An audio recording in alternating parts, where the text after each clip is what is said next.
All right, so let's start out here against a basic 4-2.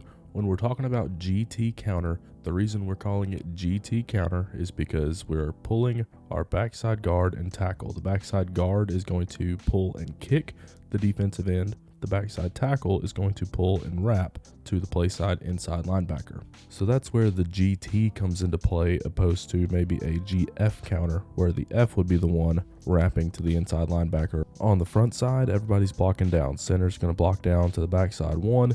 Here, since the backside guard doesn't have anybody specifically in his gap, we would double team on the 3 technique back to the Mike linebacker. So we have these 5 taken care of.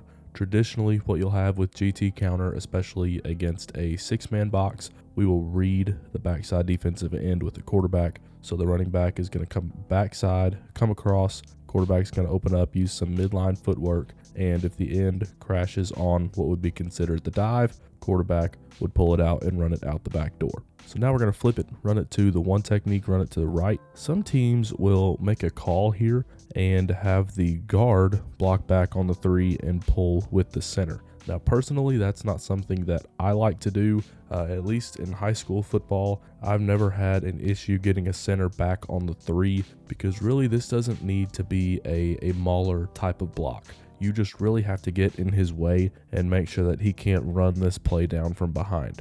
As long as we can halfway get a hand on him, he's really okay. What the lineman should be doing here, so the guard's still going to pull and kick. The center should be taking a flat step, getting a little bit of depth, as much depth as he can get without getting in the pulling guard's way. Yes, it's going to take a little bit of time to practice, but I've had quick centers. I've had some centers that weren't quite as quick. We've never had trouble getting back on a 3. 4-eye, a little bit different story. We'll talk about them coming up. But here we've got the center blocking back on a 3, backside guard pulling and kicking the play side defensive end, backside tackle pulling and wrapping to the play side inside linebacker. Now when we had a 3, we had a double team here in the B gap back to our backside linebacker. Here we don't have one. The play side guard has somebody in his gap, so covered uncovered rule, he's going to take him. The tackle here doesn't have anybody, so theoretically he's going straight back to the backside linebacker.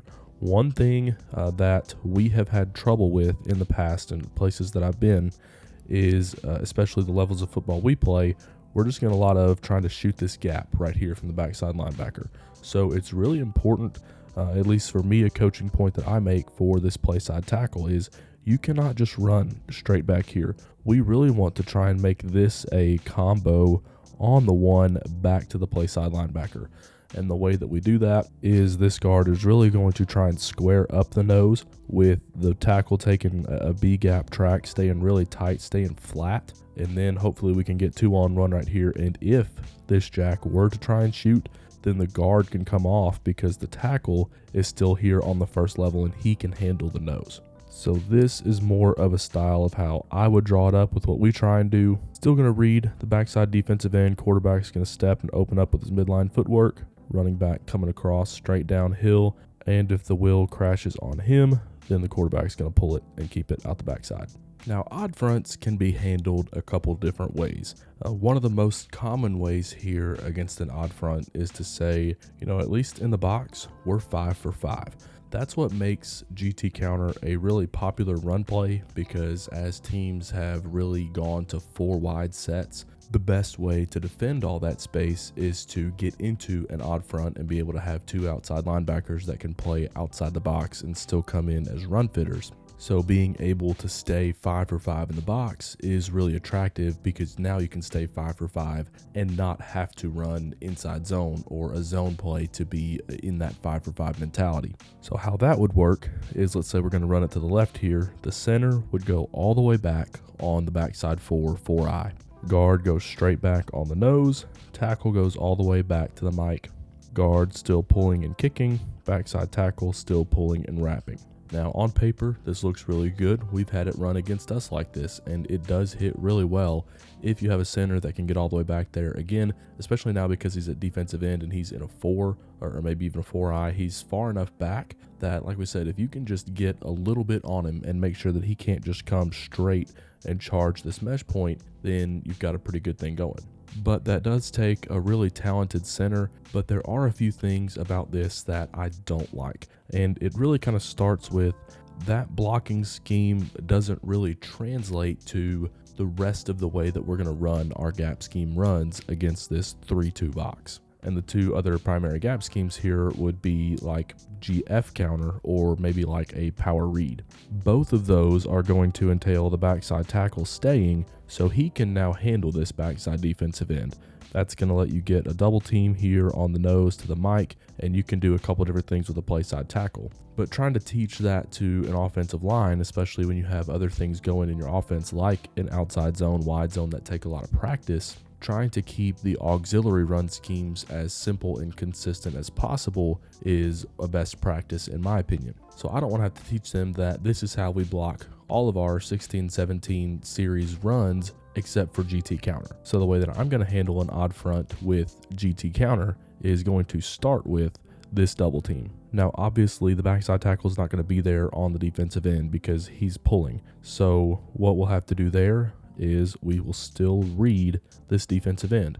Now, again, in that same vein of consistency, the quarterback is very likely going to be used to reading a defensive end on the backside of GT counter because we just talked about that's the base way to run it against a 4-2. So here now we have 3 players left for 2 defenders. We've got backside guard and tackle that have to pull, and a play side tackle. For teams that double team this nose, another common thing to do here is to take the play side tackle and go straight to the play side inside linebacker. Then you're still going to kick your 4, and then you're kind of just wrapping for the next player that presents himself in the alley. Now, this is also potentially problematic because a well-coached defensive lineman here that I've got drawn up as the T is going to be taught to squeeze this down block as soon as he gets it. And with this jack, this play side inside linebacker being on the play side, that can really sometimes take the play side tackle out of the play entirely.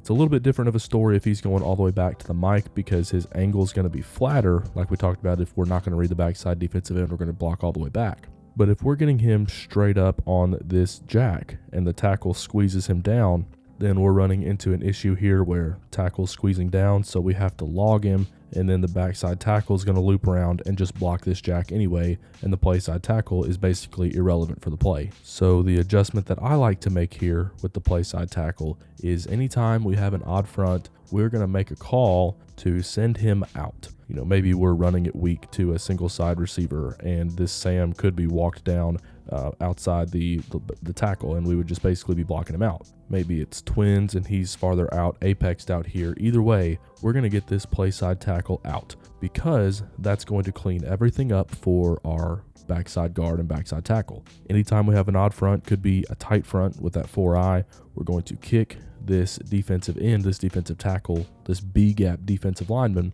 and then we're going to wrap to the play side inside linebacker. So we're still going to get this, alley fitter here in the Sam. We're still going to get him taken care of just with the play side tackle instead of with our backside tackle wrapping for the extra guy, the first guy to show in the hole. Now, I also like running this way because in my experience so far, especially with those well-coached defensive tackles that are going to squeeze this down, the normal stimulus that's going to give that reaction to them is when the play side tackle goes down.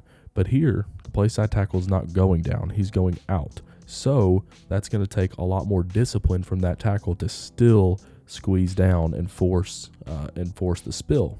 A lot of times what we're going to get is he's going to come upfield, we're going to get a nice trap on him and a nice clean alley to lead through. Now that does bring up the question of what we need to do when the tackle is squeezing a down block. So regardless of the front, if we are getting the person who we're supposed to kick and he is squeezing this thing down trying to spill it, I started teaching this a little bit differently this year, and I think it was really good. So traditionally, this tackle squeezes down. You're going to take your guard and essentially reach him. We call it a log, where you're trying to capture his outside shoulder, and then the tackle is going to loop around and expect the person that he's wrapping to scrape over the top.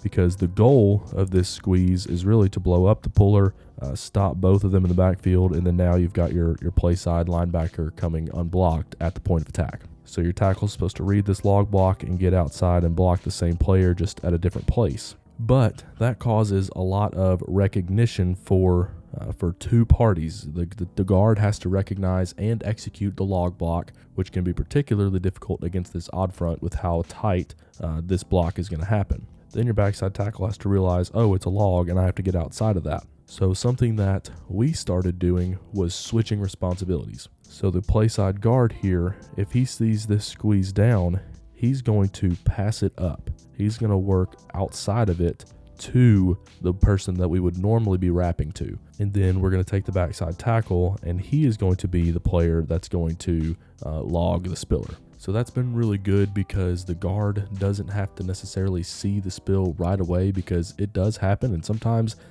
these tackles even get like lost squeezing it down. They stay flat for so long that we just miss them. We can't even see them. But the tackle, he's taken the first color. And we always tell our second puller, whether it's a guard on power, whether it's a backside tackle without a squeezer on GT counter, or even a fullback on GF counter, that if this hole is cloudy at all, you clean it up on your way.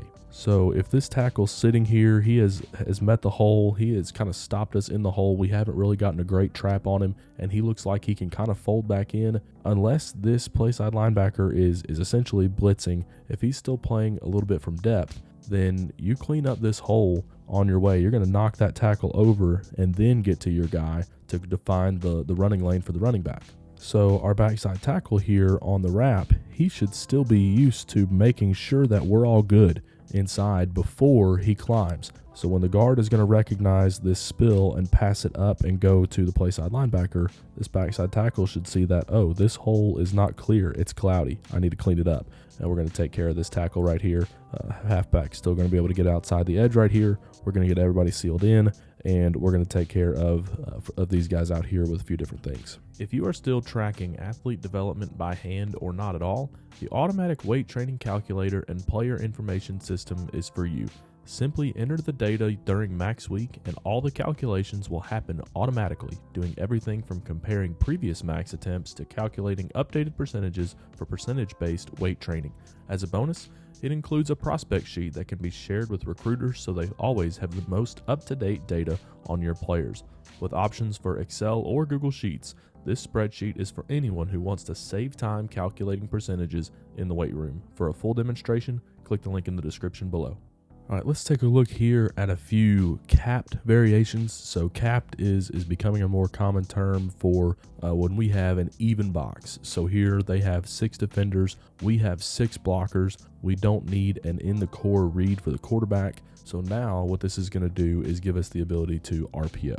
So we're going to run counter to the right here. And remember how we did that earlier? Center going back on the 3. We're going to combo this 1 back to the mic, guard pulling, tackle wrapping. And whereas before we had to read this backside defensive end, now we have a tight end that can take care of him. So what that's going to allow us to do is be able to throw some post-snap RPOs off of GT counter.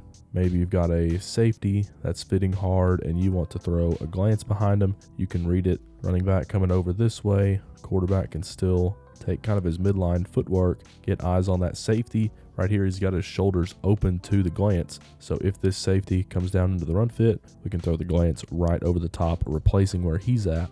Maybe it's an outside linebacker to a twin surface, and maybe we've got a bubble coming here from the slot. Same idea. We can still read this Sam, and if he's going to try and fit the alley right here, then we can throw the bubble to where we've got numbers on the perimeter. But either way, this capped variation here, where we've got 6 and they have 6, we can figure out who is going to be that 7th defender in the box, and how can we put them in conflict with an RPO. Another way that we can do this is with a fullback instead of a tight end, and leave the fullback on the backside to take care of the backside defensive end. And I really love this because this is super contrarian to what a lot of people are going to do. What most people will do if a fullback is in, that's who they're going to have lead blocking for the running back. Then they'll just keep the backside tackle in to hinge on the backside defensive end. Totally nothing wrong with this. It's a great running play for sure. But what I like about the GT variation with the fullback staying on the backside here is we are not running behind the fullback here. Particularly with outside zone, that's going to be a huge tendency, is running behind a fullback.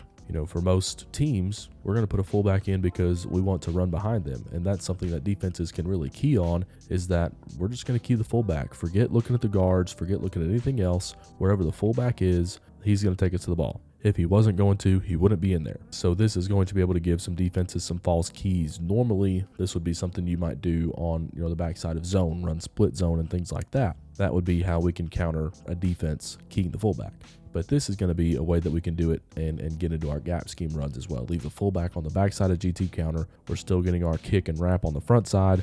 But now with our fullback in, we're still going to be 6 for 6 in the box, and we can still throw those exact same RPOs we just talked about with this 6 for 6 box. And we're going to throw the defense off because we're not running behind our fullback. I do want to mention too a little bit of a different backfield motion that we can use, and I really like this one being a primary zone team. If especially in the pistol here, you're going to run. Let's say we're just going to run outside zone to our fullback. Quarterback's going to turn, hand the ball off, and boot out. Something we can do that can present that exact same look is do a pistol reverse pivot. So here the quarterback's going to open up to the left, just like it's outside zone. Running back's going to take his first step to the left, just like it's outside zone. And here the fullback still looking like we're running a full flow zone to the left here. But now the running back's going to stick that first step in the ground and cut back underneath the quarterback. Quarterback's going to hand the ball off underneath, and he's still going to get his boot fake out here. Hopefully we can influence, like we said, either a Sam to a twin surface, maybe a free safety if we're running it weak here. But either way, maybe we can make this Sam come here, and we're running the ball right through here where he just vacated. And I really like this because it's a changeup. It's going to do a couple different things for us from the pistol. Number one, it's going to give us a different way to run counter as far as a presentation goes. We're not just stepping off the midline and making our read from there. But two, it's going to give us a different look to the first steps of outside zone. So instead of outside zone being the only play where we fully open up, stretch out, and hand the ball off, we're going to present that for the first step and a half or so here, just enough to hopefully at least freeze a linebacker, if not create some flow to the backside, and then hand the ball back off underneath. So now a defense can't just be certain that just because we stretch the arm out that it's outside zone, or just because we don't just step off the midline that it's not counter. Another way that we can get to the exact same play is to run what most people call crisscross counter, and that's where we're going to take the fullback and really kind of fake a handoff. It's really good if your fullback is actually a threat to carry the ball, where we're going to fake a handoff to him. He's going to come across and take care of this backside defensive end just like it's split zone, and then the running back take a counter step and get this ball right after the handoff fake to the F. So not in the pistol here, but we're still going to run the exact same thing, especially for the offensive line. We're keeping everything consistent for them and changing up how we do a few different things with a few different other people. But for the 5 up front, it's going to be the same every single time, and that's going to make our blocking schemes that much better. All right, so let's say that we want to still read inside the core. Here, we don't really have a choice because we've got 7 for 6. But the primary way that most people are going to read GT counter and what I consider the best quarterback run in football is bash GT counter. And I really like it when you are paired as an outside zone team because it's going to give that same presentation. So we've got a 3-4 tight front right here. I love this play package here. We're going to run outside zone strong. We're going to combo the 4-eye up here, nose, the backside linebacker, and similar to talking about the front side of GT counter here with the backside of zone, I like to take the backside tackle against the tight front and or really just odd fronts in general, arc him outside and read the 4-eye. That's a difficult cutoff block to make because he's already got inside leverage on you if you're the backside tackle. So let's just work outside and read the B gap right here. If the tackle takes the running back, quarterback's just going to pull it and replace essentially outside zone midline right here.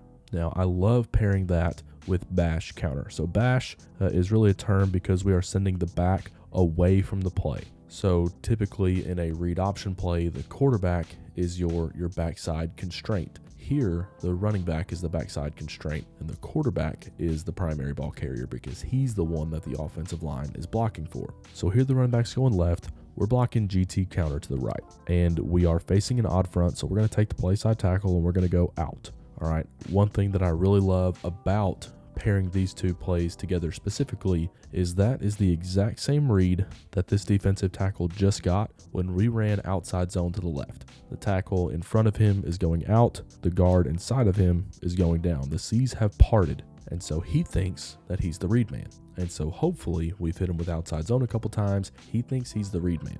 So hopefully he's just going to slow play into the hole. And while we double team this nose back to the linebacker, we're going to get a massive kick out block right here. A great trap block to really open up this hole for the quarterback. We're going to wrap the backside tackle through and read the backside defensive end. Again, hopefully we've hit him with a couple outside zones specifically. And now the defensive end thinks, they just forgot to block me. And I'm going to make this play on the running back, making for an easy keep read for the quarterback. And hopefully we have a safety too, especially if we've got a trips formation out to the left over here. Hopefully he's flowing to go cover the halfback on the run too. And if the quarterback pulls it and that happens, then he's going to hit his head on the goalpost because there is not going to be anybody who can make a play on him. Something else that I'll do if I really want to make sure that my quarterback would keep it is instead of making it a read, just do like we just talked about with the F in split backs, is we can still take the halfback, we can fake a handoff, and we can block the defensive end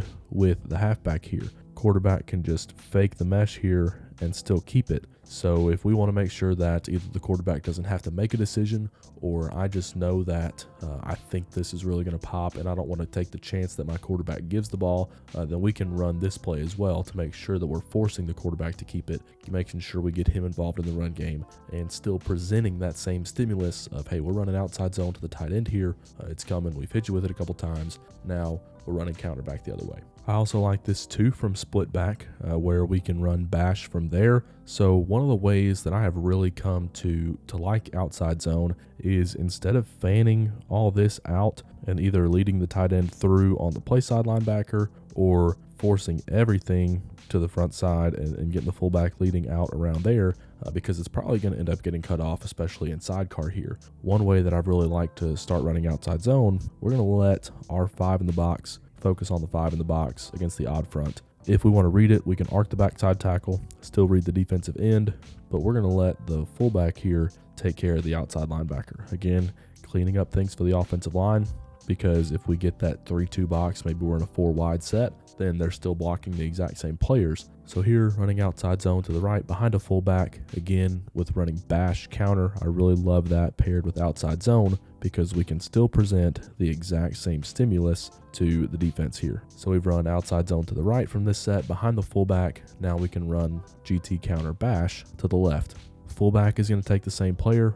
And I really like this from split backs because we get both backs in the backfield moving in the same direction. That causes a lot of flow from the second level because they're used to that really taking you to the ball. But again, we're going to take the play side tackle, which is the left tackle here, out to the outside linebacker. We've got a 3-4 here. Going to double the nose back to the backside linebacker, pull and kick this defensive end, the 4-eye, wrap the backside tackle, and reading the backside 4-eye. I really love kicking the B-gap defender here, especially on bash, because after the quarterback fakes his mesh, he really is just able to run almost straight ahead behind his lead blockers. Whereas if this is going to hit off tackle, he's got to get horizontal a little bit and then vertical with the bash and the timing there with when these kickouts happen, especially trapping the B-gap. Like I said, he can just get downhill right away, and it hits super fast, super crisp. It's fantastic. Something that I've seen a lot more this year, I actually saw a replay of it today from college football. Army ran it. I've seen the Dolphins have actually written about the Dolphins doing it over on the Substack, Wide Zone Warrior Substack, and that is jet GT bash. So here we're going to get the F in jet motion. And a lot of times this is run with power read, right? We're going to read this defensive end and run power behind it. But here we're going to run GT bash instead. Running back is going to go lead block for the jet, but we're running bash still. We're going to run GT counter to the left. Again, it's an odd front, so we're going to take the play side tackle out. That's his base rule. Now, by alignment, this Sam is probably widened out. Let's say we've got an X out there too. It's a twin set, but when the F motions across, Sam's probably coming down. So it's great for his base rule to be working out, not just if somebody's down. That's been a big key that I've had to point out to players in the past, is he doesn't just have to be down. I want you going out either way, and then now whenever he does come down behind the motion, we're prepared because tackle was already planning on going out anyway. But again, it's going to be the same rules for the offensive line that it's been all along. Double the nose, kick the 4-eye, and wrap to the inside linebacker. We've run a couple different variations so far, but not for the offensive line. They've got their rules for 4-2. They've got their rules for a 3-2, essentially, and those don't change. So here the quarterback's going to get his read, maybe take a step, a hard plant, and if by the time that ball gets to his hip, if he's not ready to hand it off, keep it and get vertical. So that's one of my favorite ways, bash, getting the back away and letting the quarterback run the counter. Another way that we can block for the quarterback, even if he's not the primary ball carrier, would be load option. So we've still got our regular tight front blocking rules here. We're going to run it to the right, play side tackle going out. And here, the quarterback is still going to open up. We're running it to the running back here. He's the one running the counter. We're still going to read the backside 4-eye. But now we're going to get the fullback lead blocking around the edge. Maybe we've got twins out here to the left and a Sam apexed, but he's going to pick up the first threat off the edge. So if the quarterback gets a pull read, like we said, load option, he's got a lead blocker. Now, if we have enough time to coach the F here, we do like to have him check inside the box first to make sure that we're not getting any kind of a scrape exchange for the Mike to come back over. So the end taking the dive and the Mike coming back and taking the quarterback, because that is really the biggest stopper for this play in any read variation is the scrape exchange, whether it's bash and maybe the end sees the pullers and chases the pullers, but the Mike sees the running back coming through and an open door, so he nails it. Either way, this backside linebacker screaming backside and taking our constraint player is the biggest killer for this play. So having somebody that can account for him extra on the backside is really helpful as long as there's not a more important block to make along the way. Now, what this F would do is he's only taking the Mike if he scrape exchanges back for the quarterback, because whether he scrape exchanges or not, we still have 11 and they still have 11. So I don't like to tell him that that's his man, because if he scrapes over this way, I don't want my fullback chasing him all the way across when we've got a safety that could come and make this tackle. Now let's go block the safety, let the Mike take himself out of the play if the quarterback's kept it, and let's hit the alley and go score. Now, if you're a tight bunch team, then number one, I hope you're running crack toss. So just a quick here of how it would work against this front. We're going to double him back inside, get the fullback leading around the edge right here. We can do a couple different things between this guard and tackle with a 4-eye. I'd probably rather pin the 4-eye and let the guard pull around the hole, and then it's outside zone blocking rules on the backside. Since we're not reading this, we're going to do our best just to get hands on the tackle because the ball is getting out to the perimeter immediately. We're going to toss this thing out and get this ball outside with lead blockers around the edge, pinning the front in. So no read here, just bodies at the point of attack, trying to get hats on hats. And there's nobody else left that can really make a play because we've got a Will, an X on the backside, and a corner and a safety that have to account for him too. Now, if the defense does start overplaying this, then we can run toss read with GT counter. For the receivers, it's going to be pretty similar. If we can coach them up enough to have them double to the safety instead of to the inside linebacker, that's great because we're still going to get the fullback leading around the edge here. But the offensive line is still going to run the same counter that we've been running all video long, reading the 4-eye. So the quarterback here is taking 2 hard shuffle steps, winding up for the pitch the whole time. He's got to be ready to pitch it, to toss it out to the running back when his second foot hits the ground. You can't just make that decision and then wind up. It takes too long. When that second foot hits, we're either pitching it or we're not. And if he's not pitching it, then it's essentially just bash counter. He's taking his 2 shuffle steps, bang, up the middle. Because we've hopefully hit him with a couple crack tosses, hopefully the end's going to widen out. The quarterback is going to keep it. If the end does see the pullers and squeeze it down, then you're still just tossing this ball out to the running back, and we've got blockers out around the edge. So technically you could call it toss bash, I guess, because it is back away. We just kind of keep it under the same category of toss read. And I really love it, like we have here with the bunch off of crack toss. You can do it with any formation, but what I really like about this is we're getting angles, we're getting numbers, bodies at the point of attack. We're knocking this Sam off the ball and we got a lead blocker around the edge for the running back if we do toss it. Going back to our tight end trips formation here that we just ran a capped version of earlier, I want to show a triple option here, some triple option theory we can get here to finish it off, talking about GT counter. So again, offensive line, nothing's changing here, blocking just our odd front versions of GT counter for them, reading the defensive tackle. Quarterback's going to use his midline footwork, running back taking his one step, get vertical, and then follow the pullers. So we're reading the tackle first. If he expands at all to take the quarterback, then we're going to hand it off and take our yards with the running back on essentially the dive. But if he chases his pullers, then the quarterback is going to pull and start attacking the flat, just like he would if he were carrying the ball as a dual option read. So one thing that we can definitely do here is just take the Y, we're going to block the Sam, and the quarterback is going to run off of that block. But a great play, especially in short yardage situations when everybody is just amped up to stop the ball carrier, we know who's got it, let's go get him, is to run a flat with the Y and turn it into a triple option read.